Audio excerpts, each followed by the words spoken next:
I think I'm ready. Ready.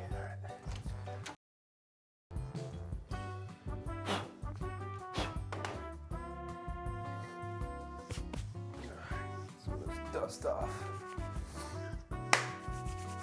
What's up, guys? My biggest project ever is done. We'll talk more about that in the future. I'm back from Japan, and today is now officially week 1 of committing to weekly posts for the new year. I have most of the recipes lined up. It was a long flight to Japan, and they're all pretty simple. So if you're not yet subscribed, do it! Starting week 1 with some protein cannolis made multiple ways. So let's jump right into them. Start this one with either a food processor or blender. Add into it 3/4 a cup of vanilla Greek yogurt, 1.5 cups of part skim ricotta, 1 teaspoon vanilla extract, 3 tablespoons of a sweetener, and this isn't needed. It'll still be high protein without it, but you can add in a scoop of protein powder for more protein and flavor. I'll put the full nutritional breakdowns for both ways on the website, which you can find up here or below in the description. Process or blend those together until smooth. Your yogurt and/or ricotta has too much liquid in them. You may need to add in half a teaspoon of xanthan gum to give it a thicker, more cannoli-like texture. It should look like this.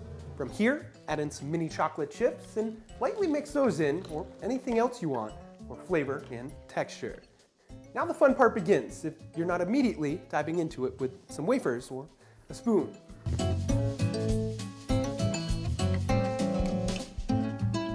That fun part? Picking a shell. My top 3 options here are, number 1, using these pre-cut mini pie crusts and baking them in a muffin tray. Do you need pre-cut? No, you're paying more to save minimal time. So just buy a regular pie crust and don't waste money like me. Then you can choose your size. Make them even smaller if you want to.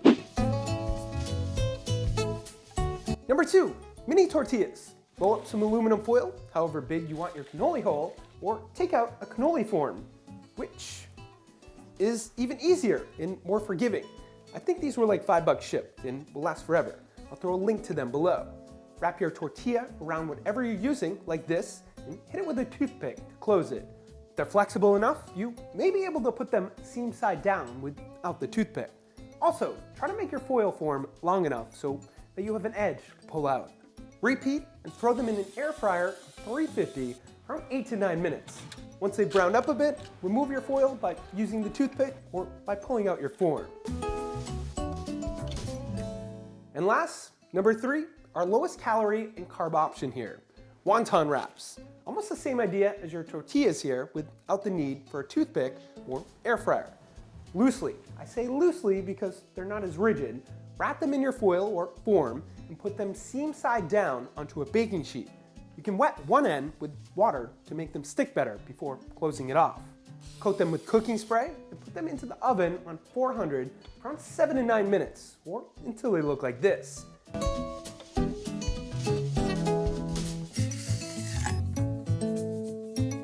After you've made your choice, if it's not all 3, stuff them with your filling, and they should look like this.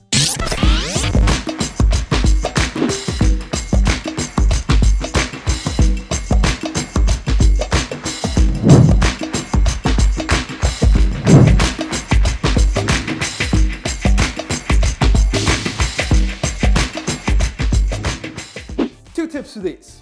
Number 1, when you get bored of vanilla, you can switch up the flavors of any ingredient to match the flavor cannoli you're going for. I'll put a bunch of my favorite combinations on the website.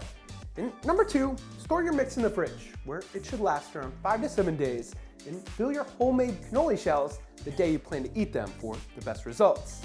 Before we end this, it's time for testing your guesstimating. In the comments below, guess how much you think this weighs in grams. 1 guess per person, and the first one closest to it will win a gift card to our store, where you can buy a shirt or shaker or put it towards something else. I'm doing it this way now, so there's more options, especially for the international winners. With that said, thank you for watching. Hit that thumbs up button if you like this one. Subscribe if you haven't already, so you never miss a recipe. Don't forget to check out theproteinchef.co or .com for all your healthy recipe needs. And of course, stay healthy.